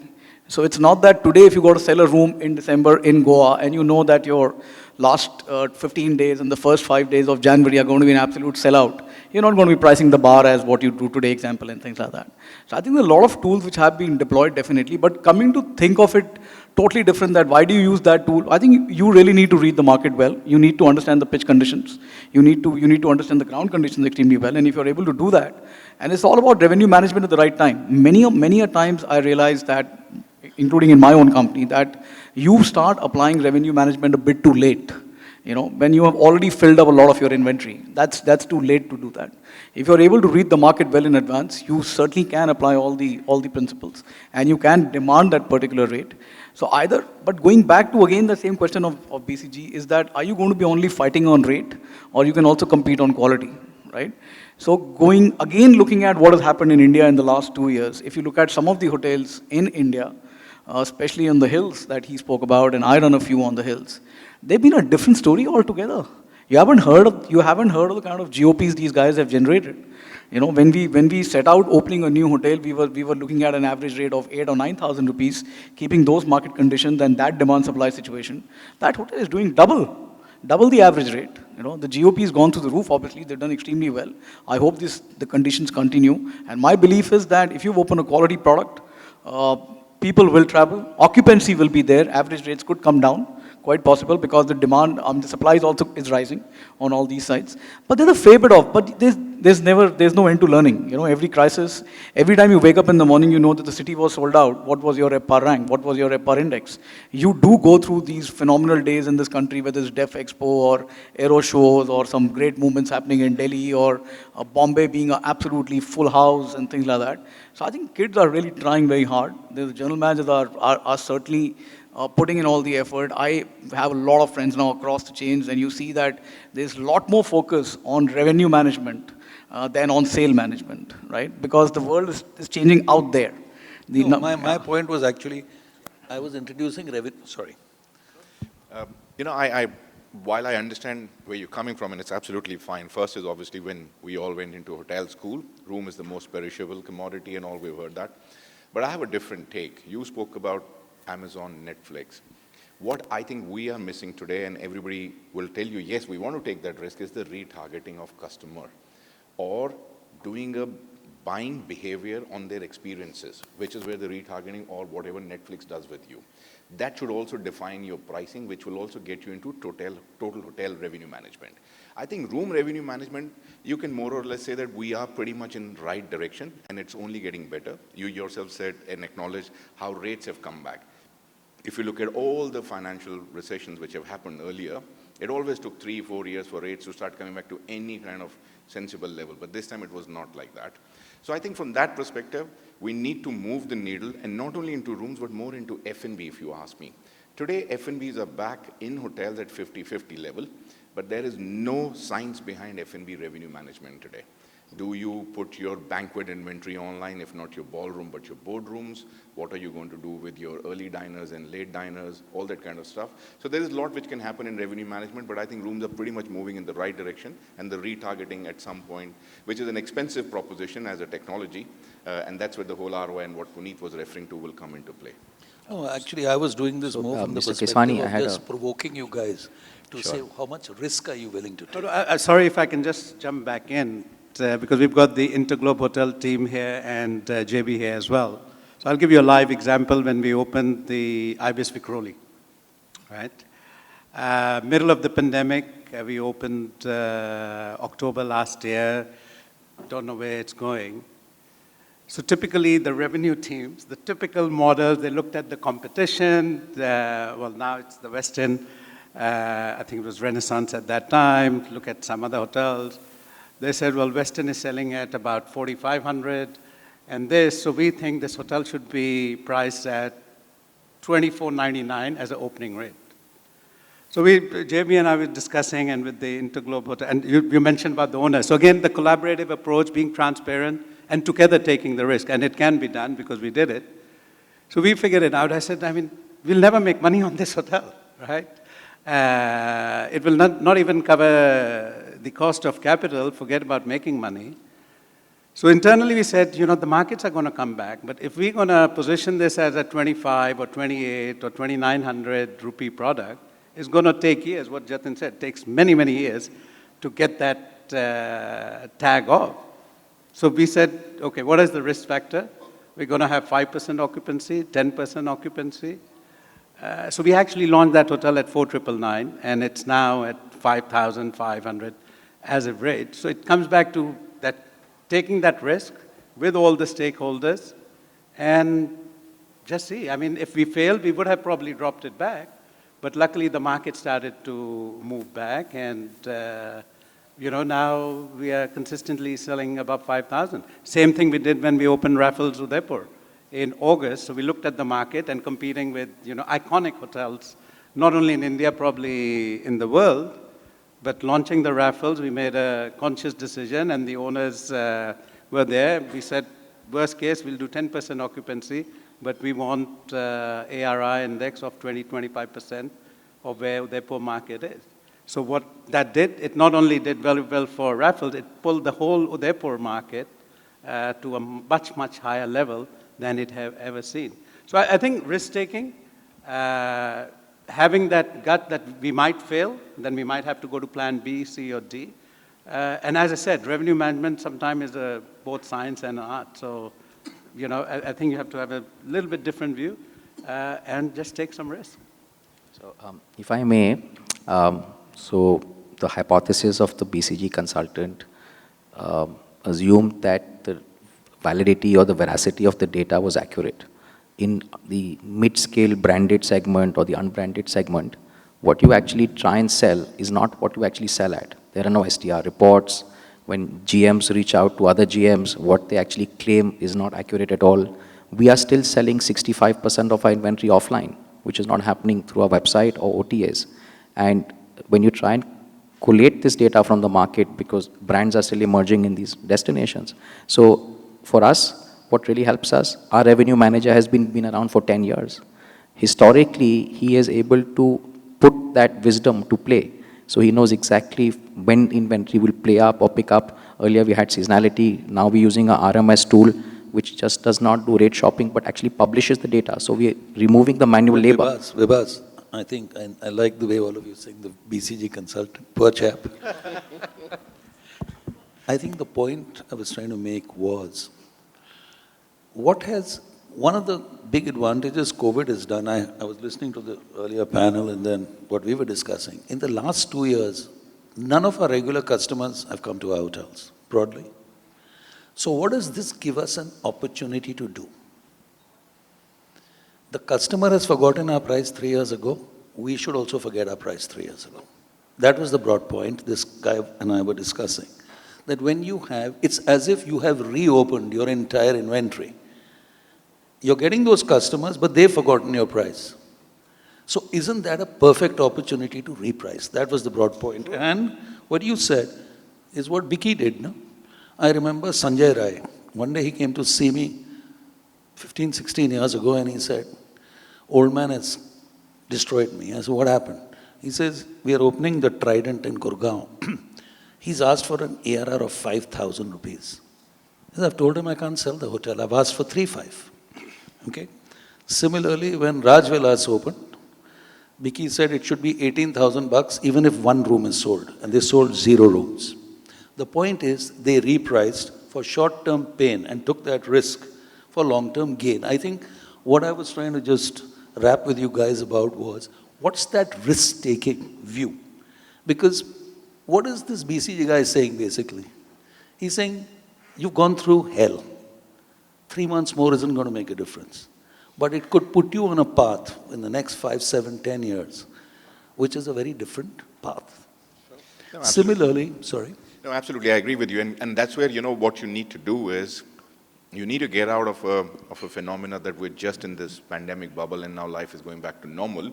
And especially now that all the international companies are in their budget season for next year, and everybody's already started saying that next year is not going to be as good as this year.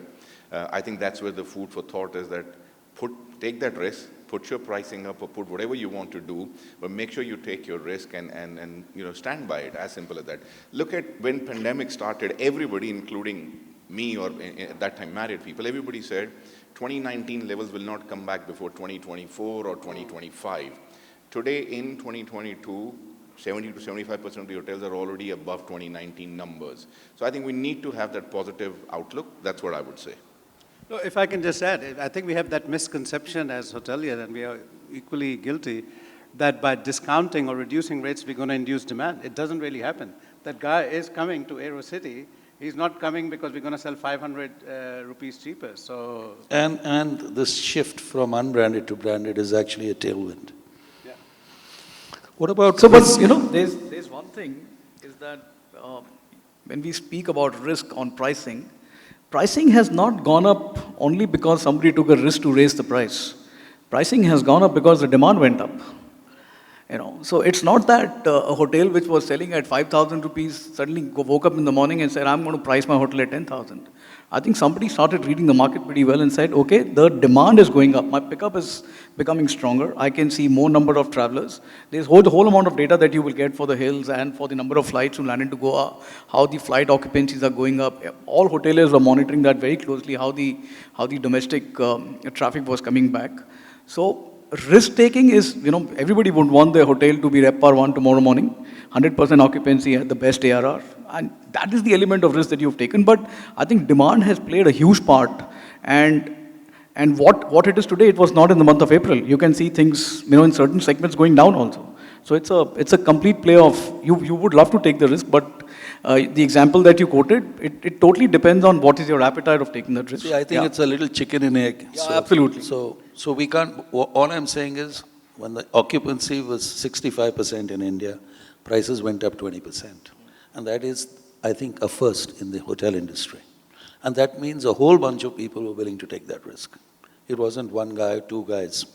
So just, when we have another 6 minutes, I'm going to ask you, tell me a little bit on reputation management. What do you think are critical things for general managers to keep in mind for reputation management? You see, ultimately it flows into your brand. So let me start with you, Puneet. Well, I think it's very critical, right? Because we live in the age of social media. It's whether it's good, bad, ugly, it spreads like wildfire. So it has to be taken seriously by all the stakeholders. I mean, in the end, we are the custodians. Whether from a regional office point of view, I think anybody who's associated with any brand. No, I want something specific. Like ITC focuses on sustainability, as an example. So how do you feel? Because I genuinely believe as CEOs, one of your most critical roles is managing the reputation of your brand and your company. So I just wanted just an insight from you. Not generally, but specifically. Is there something specific you feel you have done to manage reputation? No, I think we've made a huge announcement as an international group that we're going to eliminate any single-use plastic in guest-facing areas by end of this year. So we, all our hotels working, whether it's bottled water to amenities. There are almost 34 items in every room. For example, in this hotel that has a single-use plastic that needs to be adapted to a model, whether it's a toothbrush, the various amenities. So that's a huge commitment we have made. And we've actually come out straight from our global headquarters, from our CEO and head of our ESG, saying that after 1st of January, if you find any single-use plastic in any of our hotels, please name us and shame us in social media. So they've actually come out with a statement saying that. So I think that's quite bold as a company to really challenge ourselves, because it's something really, really important. And no, but have you thought of something really wild, like, I'll only have widows in one hotel. I will only hire widows in one hotel, and I'll train them, and I'll bus them, and I'll provide them accommodation. Not yet. But I think I'm inspired with the diversity and inclusion which Lemon Tree has. And we as a team are working on that as well, how we can, learn from them and somehow, because we have diversity and inclusion as a global slogan, but I have to admit in India we have not really worked that much on it. I think I heard Benita talk about diversity and inclusion, and she was the only lady I saw up here in the last two panels. So just as a thought, have you thought about reaching out to some very neglected segments of the population? You have the resources, all of you, and saying, something, the next 5 hotels, I'm going to have 40% of the people from here, 100% women. So when I think, guys, I'm sorry I didn't prepare for this, I just wanted to wrap with that. But the point I was trying to make, and we've nearly finished, is that general managers are at an inflection point. Since I've been one, I know. You are half CEOs and half operations managers. Your next set of roles are CEOs. You will replace all of us. And I hope to see in the next lot, stuff like this. A new way to view the world. Not follow what we did, but an entirely different way of managing hotels. I don't necessarily agree F&B is the way forward, by the way, with due respect, because I think today, F&B, the kind of quality you're getting in individual restaurants, it's very difficult to compete with chef managers, chef owners. Those guys are, they are always going to compete with you. I sometimes go out of my hotel and walk on that spine, and let me assure you, there are many more customers there, including our residents, than here. And we've got to recognize it. So that's cool. But what is it we can do differently? Whether it's the people, the risk, the reputation. And that's just generally what I wanted to share. Thank you.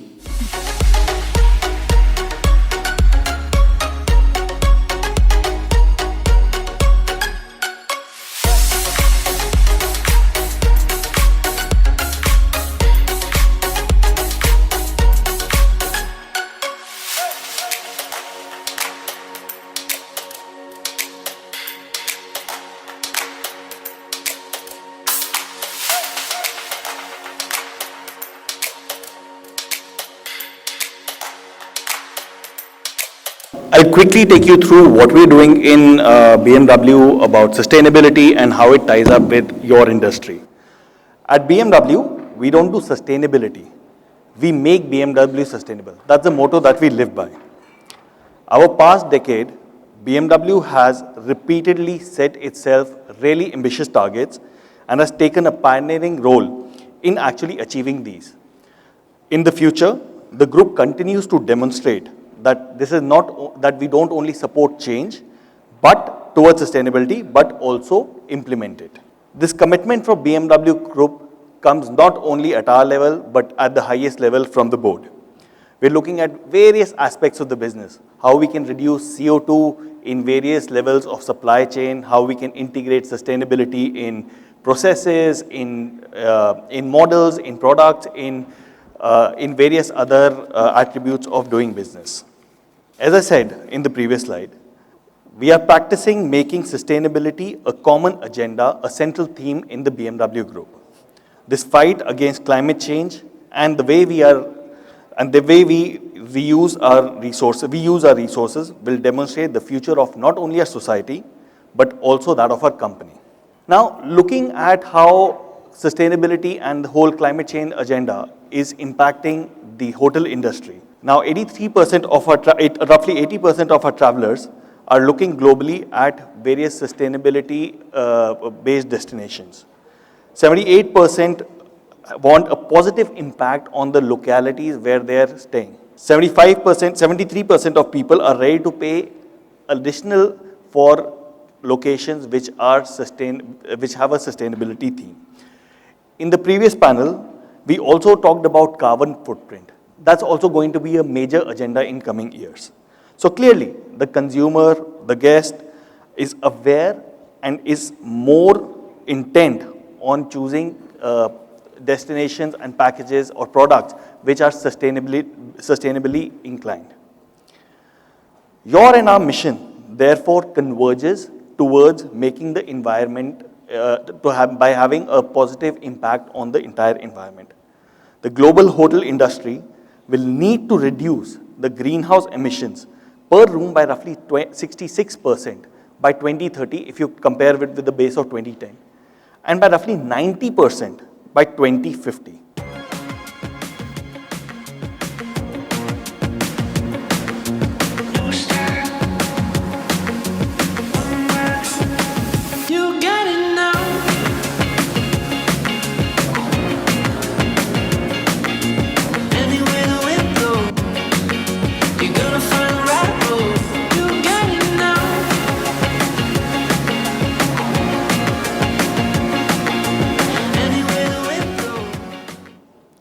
Now, taking this agenda from where we are heading and where your industry is heading, we already have a couple of products in India. BMW iX with the range of a purpose-built EV, ground up, developed with electric at the core, with a range of more than 400 kilometers, with boot space which is more than 500 liters and adequate, and really roomy interiors. On the other hand, the i4, which has the single longest range in any EV in India present today, more than 590 kilometers. Spacious interiors and cabin. Both the products come with a battery coverage of more than 8 years and 160,000 kilometers. In coming years, these are not the only products. We will add a lot more products to the entire BMW portfolio for India. It is not only that sustainability is on the agenda. Here, economics also play an important role. Mathematically, one would save roughly 3 lakhs per year in just the fuel cost and consumption and running of the vehicle, and more importantly, save more than 9 metric tons of CO2 per year per car. Another avenue that we talked about and various revenue streams that we were talking about in the earlier panel discussion are BMW bikes. We can really look at making curated city tours, adventure tours, etc. for the city, for the hotel, for the destination. And we can look at various avenues of collaborating and looking at where we can add additional revenue streams. To cover all these facets, we've come up with a very attractive BMW Advantage Program, which takes care of each and every facet of your mobility needs. The details will be handed out later, and it'll be part of the giveaway. And we've detailed out each and every benefit that we've curated specifically for your industry in the Corporate Advantage Program. With that, I'd like to end. Sustainability is no longer an agenda. It is a need. Let's indulge in it together. Thank you.